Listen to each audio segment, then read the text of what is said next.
And for today's class, actually, we are just having an introduction session about the Indian polity. And moreover, in this class, we'll have the basic concept regarding Indian polity and detailed classes. In the upcoming classes, we'll be discussing detailed about each topic and the important things to be noted for them. Okay. So as an introduction section, we'll be moving these classes. Okay.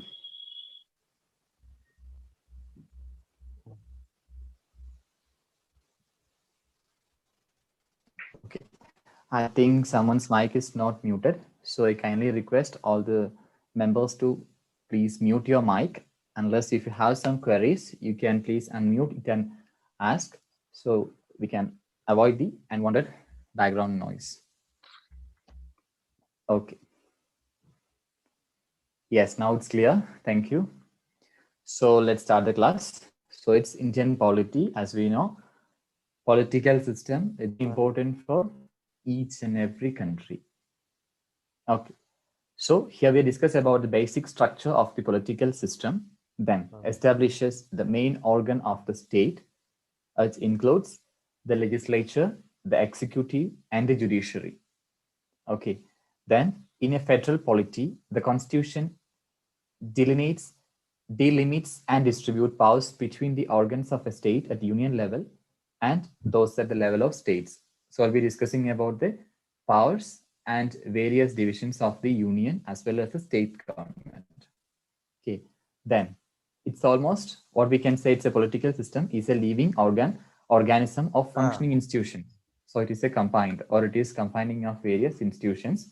So as we say it as an organ of functioning institution. So it consists of various institutions both in state as well as in union levels. So all these are the basic thing that we are going to discuss in today's class. Okay.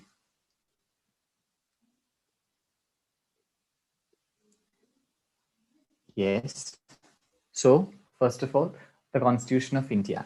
So first, I think everyone knows about the thing that the Indian Constitution was adopted by the Constituent Assembly on 26 November 1949. It's a basic thing that we know about the Indian Constitution. Nothing more to explain about that. Then it came into full operation from.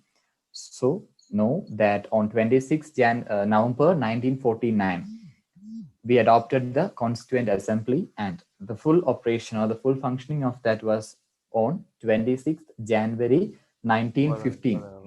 In the year of 1915, the full operation of Indian Constitution was being adopted. Okay, originally adopted with 22 parts. Then it says about the parts of Indian Constitution that the Constitution is having 22 parts, 395 articles and 8 schedules. That should be remembered that the Constitution is having 22 parts, 395 articles and 8 schedules. Then amended time to time. So time to time amendations are moving or it is being adding and it's being slightly changing. Okay, so this is a basic thing about the Indian Constitution that it is adopted on 26 November 1949. The full operation of this Constitution came on 26 January 1915. It consists of 22 parts, 395 articles and 8 schedules. Okay. Then there have been as many 94 amendments from 8 schedules have gone up to 12. So they're having a change. That is the 94 amendments from 8 schedules have gone up to 12. Then the number of articles have increased. Then what happens? Amendments is actually reduced from gone to 12, as well as the number of articles is being increased right from 395 to 448. Then a number of new articles and new parts have been added. So as we have seen that the Indian Constitution, some new laws have been adopted, some new, laws have been exhausted, some have been taken off. We are regularly hearing the news. So all those things we'll be discussing in the next classes. So the thing is that as amended to time to time. So time to time, slight variation will be there, but the main things or the main criteria itself, it will be isolated. There won't be any change for that. Okay, so the articles have been increased from 395 to 448. Several articles or even full parts have been replaced by the constitutional amendments. So various things have been changed and they have been replaced in Indian Constitution. Then here we are seeing the sources of the Constitution. That is, it is diverse and many. Based on that, the Constitution may be divided into two, that is indigenous and foreign. So Constitution, source of Constitution, that is diverse and many. That means it is taken from diverse source. So based on that, it's divided into two parts, that is indigenous and foreign. Then we are going to discuss about what is indigenous part and what is foreign part of the Indian Constitution. That means from the origin. Okay. That is indigenous sources, what it includes. That is evolved through various representative responsible governmental institutions. So as it is indigenous resource or the source, it explains about various governmental institutions. As we know the Constitution, it is being from state, local bodies, then governments, all the small sectors, right from the very small sectors, including panchayat, then from panchayat to state, state to nation. All those things are consolidated in the Indian Constitution. Okay, so that is, it represents the various governmental institutions. Then small doses of constitutional reforms. As we know, there are various reforms for Indian Constitution, which includes the various levels of government and various institutions present inside that. These sources can be tracked back to the beginning of the East India Company and the British rule. So when it was started, actually these institutions and various setups. So if you want to know about the correct origin of those things, we should have to start right from the East Indian Company and right at the time of British rule. There are some things that is right from the British rule to the present. Okay. This reference to village panchayats under the directive principles was inspired by Mahatma Gandhi. So then from that, British rule, East Indian Company, then right to Mahatma Gandhi, back to Mahatma Gandhi, who fought for everything. So he imparted various village, panchayat, etc. So all these principles are correlated in the indigenous source of Indian Constitution. Okay.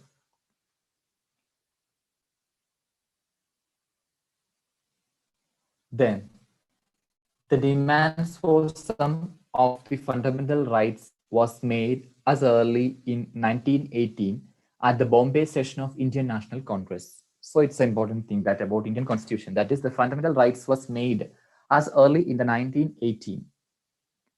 It was regarded the Bombay session of Indian National Congress, INC's Indian National Congress meet in the year of 1918. There they saw the demand for some fundamental rights. Okay. The Commonwealth of India Bill in 1925 embodied a specific declaration of rights, including there are various rights. That is Commonwealth of India Bill in 1925. They embodied a specific declaration of rights, which includes the following: that is equality before law. That was imparted right from the, that is for everyone, for each and every citizen, there is only one law, that is equality before law. Freedom of speech, then assembly and religions. So this comes under the Commonwealth of India Bill in 1925. They embodied the special or the specific declaration of rights. Even though we have this specific rights, some areas as it is doing right or it is being in the right way, in some cases all these are exploited also.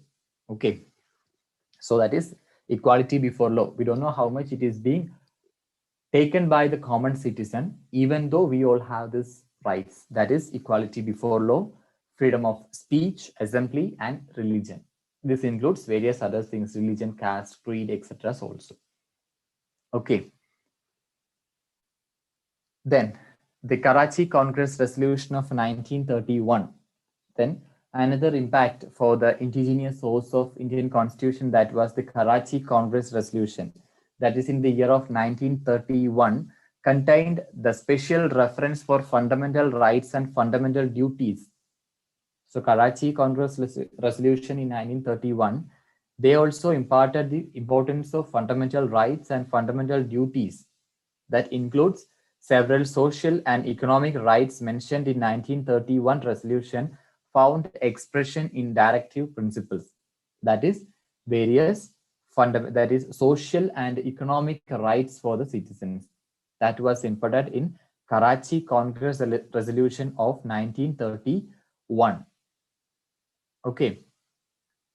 Then a parliamentary system. A parliamentary system safeguards for minorities and federal polity have had sources in 1928. That is Nehru Committee report.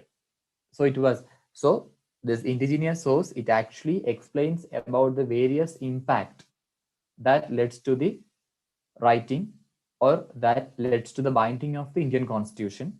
So one is Karachi Congress resolution that point out the social and economic rights that is mentioned in 1931.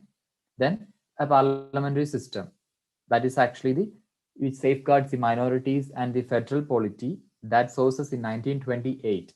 The committee was Nehru Committee report. Based on this committee report, this federal system was implemented. Then next is the Madras session. The Madras session of the Congress in 1927 reiterated the demand of fundamental rights. That is, 10 of 19 fundamental rights in the Nehru Committee report appeared substantially unchanged in the Indian Constitution. That is, among the 19, 10 they were not changed. That is what taken in the Nehru Committee report that was substantially unchanged in the Constitution that is being followed. That is Madras session. After the Nehru Committee session, Madras session also, they also possessed, that is out of 10 on 19 fundamental rights in the Nehru Committee report, they appeared substantially unchanged in the Constitution. Then 75% of the Constitution is the reproduction of the Government of India Act 1935. Then what is the specialty of Indian Constitution or the one of the major sources from Government of India Act 1935? That includes the following. So almost the 70%, 75% of the Constitution is the reproduction of the Government of India Act 1935. That is the basic structure of the polity, provisions regulating union-state relations, and the declaration of emergency. These are the main things comes under that. That is basic structure for polity, provision regulating union-state relation, declaration, emergency.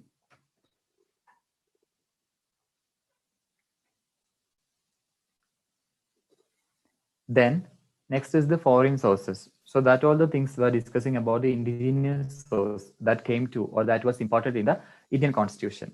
The next is the foreign sources that includes the directive principle from Irish Constitution. So the foreign principle, which foreign sources that led to the formation of Indian Constitution, that is Irish Constitution. We just followed those. The parliamentary system with ministerial responsibility from the British, from Irish directive principles. Directive principles has been taken from Irish Constitution. Then the parliamentary system with ministerial responsibilities, that was from British. That was from British. Then the provision making, the president, the executive head of the state, and the supreme commander of the armed forces were from the US model. So directive principles was taken from Irish Constitution. Then parliamentary system along with the ministerial responsibility has been taken from the British Constitution. Then provision making, that is the members, president, executive heads, supreme commanders, armed forces, all these things were taken from the US model, United States model. Okay, so all these were the foreign sources. The next is vice president, the ex-office chairman of the Council of States, that is from the US Bill of Rights inspired our fundamental rights. US Bill of Rights inspired our fundamental rights. That is the vice president and the ex-officer chairman. Okay. The Canadian Constitution influenced, the next is the influence. That is the Canadian Constitution influenced our federal structure and provision relating to union-state relations. Canadian Constitution also influenced our federal structure Then the provision relating to union-state relations. So it is Canadian Constitution. Sometimes we have gone through various questions related to the origin or the consolidated form of Indian Constitution. Okay. Then the concurrent list of seventh schedule modeled on Australian Constitution. That is the seventh module or the seventh model schedule that was modeled from Australian Constitution. The German Reich influenced emergency provisions. That is emergency provisions. Then rights and privileges. Rights and privileges have influence on the British Constitution. That we have already discussed about the British Constitution. That is certain rights and privileges. So those were the foreign source of Indian Constitution. So there are two forms of there are two sources for Indian Constitution. First is indigenous sources, which includes various government institutions and various subdivisions. Then next is foreign sources, where we have taken or we have scheduled various things and various responsibilities based on the foreign constitutions. Okay. Next, constitutional history of India. Next, we are going to see about the constitutional history of India. That is constitutional government in ancient India. That is, what are the things to be remembered? The concept of democracy, representative institutions, limitations on arbitrary powers of the rulers, and the rule of law were not alien to India. This all comes under the constitutional government. That is ancient India. What were the concept of democracy, representative institutions, then limitations of arbitrary powers? What are the powers given? What are the powers have been taken off? Then the rule of law were not alien to India. That is constitutional landmarks in modern India. So two things that we are going to see is that one is for ancient India and one is for modern India. Okay. Constitutional landmarks in modern India. First is Charter Act. Charter Act, that is in 1669, was an implementation of constitutional landmark that is for modern India. What was that? For the first time, the company acquired the authority to rule over a territory and its people. For the first time, company acquired the authority. What was the authority given? To rule over a territory and its people. Ruling over the territory and its people was given, and the act for the first time for the modern India, that was known as Charter Act, and that was in the year of 1669. Then second is Regulating Act of 1773. Regulating Act of 1773. It says about the British Parliament's control over the company started with this charter. That is British Parliament's control over the company started with this charter. Why? Because Charter Act was authority to rule over the territory and its people. Then next is Pitt's India Act. Pitt's, that is P-I-T-T-S, Pitt's India Act, that was in the year of 1784. That says about, that is for political matters, a board of control of 6 members was appointed. For the political matters, a board of 6 members.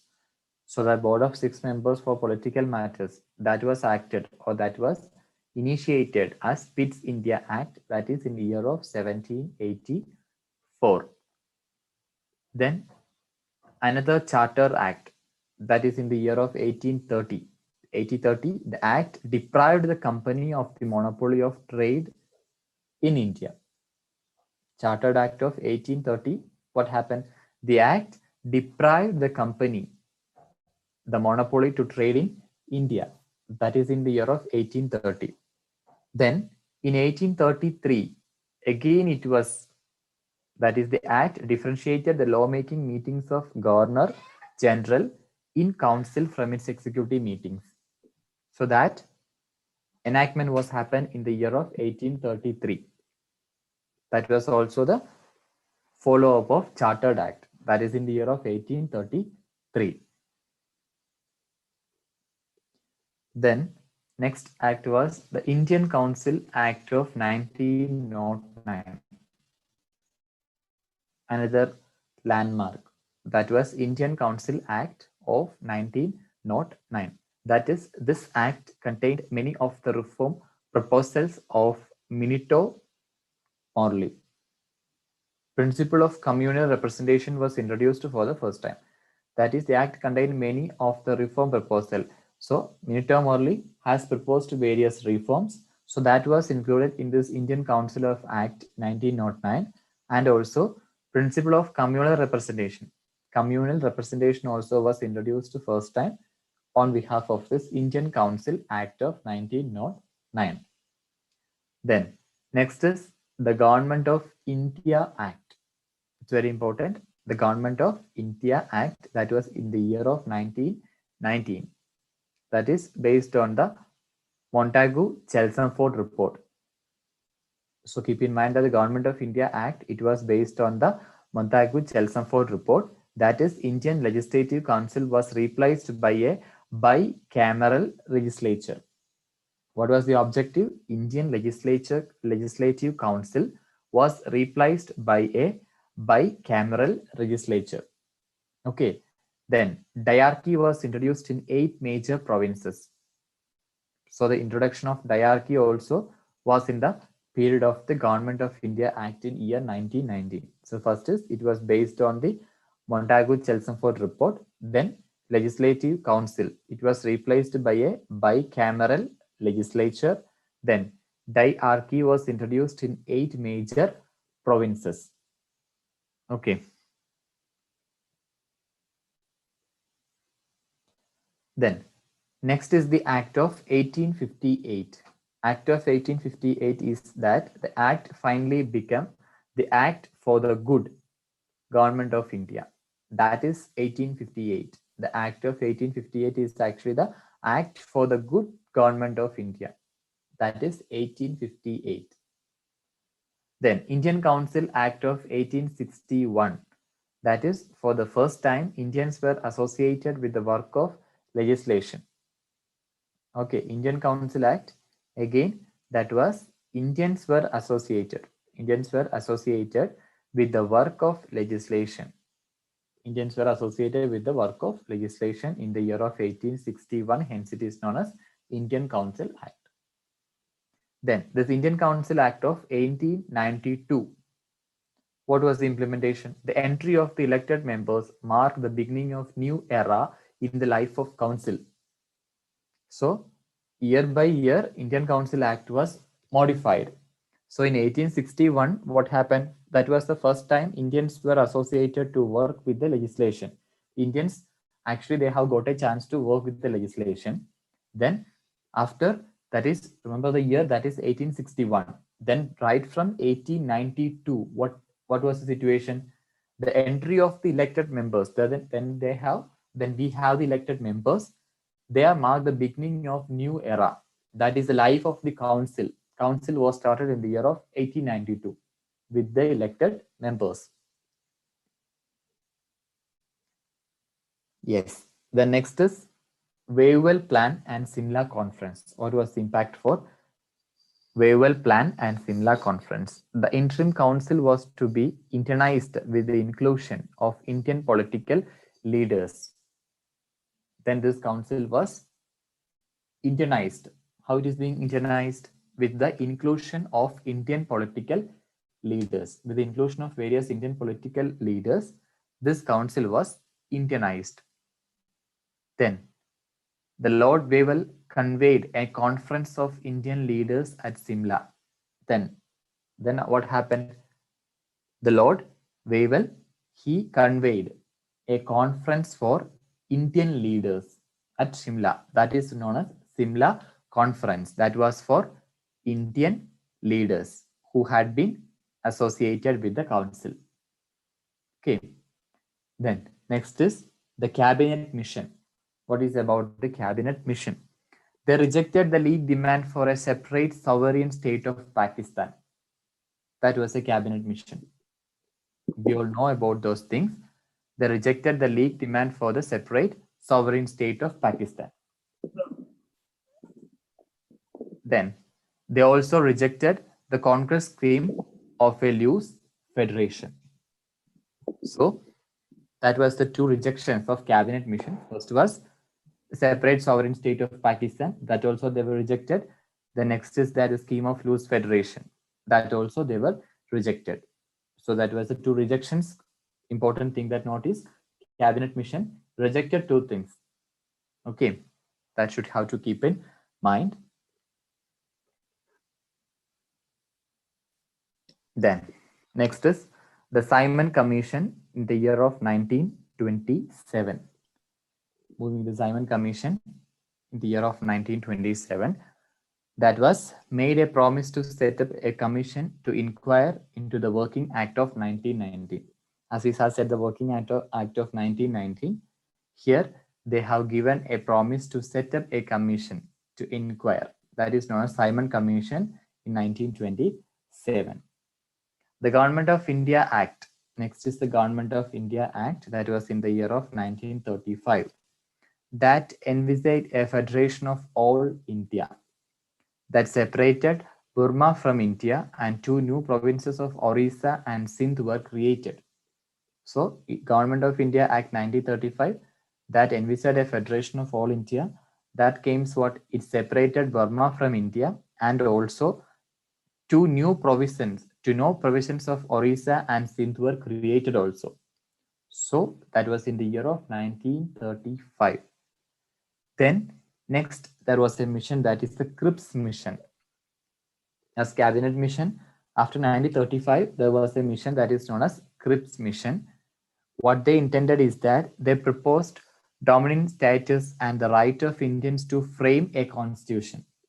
So after this Cripps mission, what happened? Indians, they have got a right of Indians to frame a constitution. Gandhiji condemned the proposal as a post-dated check. Based on this mission, Gandhiji condemned the proposal as a post-dated check. Okay, so that are things keep in mind about the Cripps mission. That is after 1935. Next is Mountbatten Plan. I think everyone knows about this, that the plan for partition. Mountbatten Plan, it was nothing but it was prepared, a plan for the partition. Hence, nowadays also we were talking about the Mountbatten Plan about partition. The next is Indian Independence Act. It came to 1947. That was indicated the territorial divisions of India into India and Pakistan. There came two divisions. That is in Indian Independence Act 1947. Indicated the territorial divisions of India into India and Pakistan. The next is Pakistan was to compromise. What Pakistan compromised? East Bengal, West Punjab, Sindh, and Sindh district of Assam. All these were compromised. Who compromised during the territorial division of India? Pakistan compromised this region. Okay.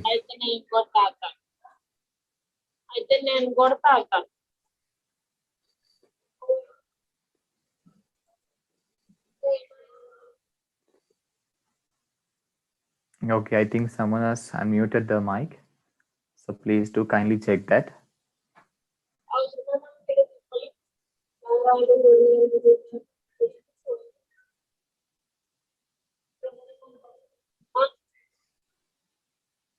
Yes, is it any doubts?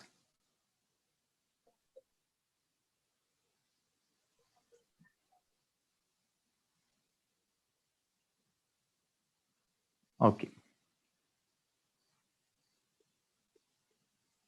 So that all were the main landmarks. That it ends with the Indian Independence Act of 1947. Okay.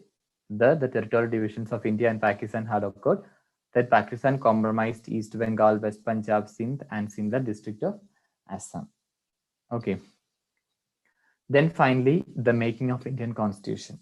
With regards of all these things in 1947, but it is the making of Indian Constitution. Formation of the Constituent Assembly. First was the formation of Constituent Assembly. Second, the first definite reference to a Constituent Assembly for India was made by Mahatma Gandhi in 1922. It's very important. The first definite reference to a Constituent Assembly for India. The first represented or the first employed Constituent Assembly for India that was made by Mahatma Gandhi in the year of 1922. The next is Nehru Report was the first attempt by the Indians to frame a constitution for the country. That we Indians made an attempt that we need a constitution for us like other nations. Then Nehru Report, that was the first attempt. So it was the first attempt that made Indians to frame a constitution for the country. Third thing is the demand of Constituent Assembly was for the first time conceded by the British government in the August offer of 1914. That is, the British government conceded in the year of 1914. They demanded the Constituent Assembly was for the first time by the British government. It's in the year of 1914. All this for the steps in the making of Constitution. Next is the Constituent Assembly duly opened first sitting. So it is being formed and the first sitting of the Constituent Assembly on appointment day, Monday, the 9th December 1946. So in 1946, it was the first sitting of the Constituent Assembly duly opened, and that was a Monday, that is 9th Monday, December 1946. How to keep the day, date, month, year, everything.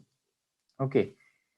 The historic objectives resolution was moved in the Constituent Assembly by Nehru on 13th December 1946. What? The historic objectives resolution. It says about the historic objective resolution that was moved in the Constitution Assembly by Nehru on 13th December 1946. Okay. Then the Constituent Assembly on 29th August 1947 appointed the drafting committee with Dr. B.R. Ambedkar as a chairman. That we all know, that's in the year of 1947. Constituent Assembly appointed the drafting committee with Dr. B.R. Ambedkar as a chairman of the Constituent Assembly.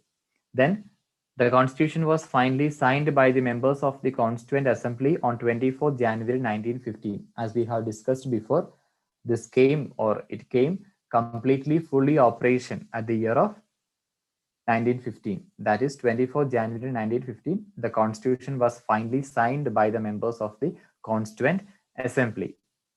It took 2 years, 11 months, and 17 days to frame the Constitution. It is very important. How long it take to frame Indian Constitution? That was 2 years, 11 months, and 17 days. Such a long period takes to frame the Indian Constitution. Criticism of the draft Constitution not being original. Okay.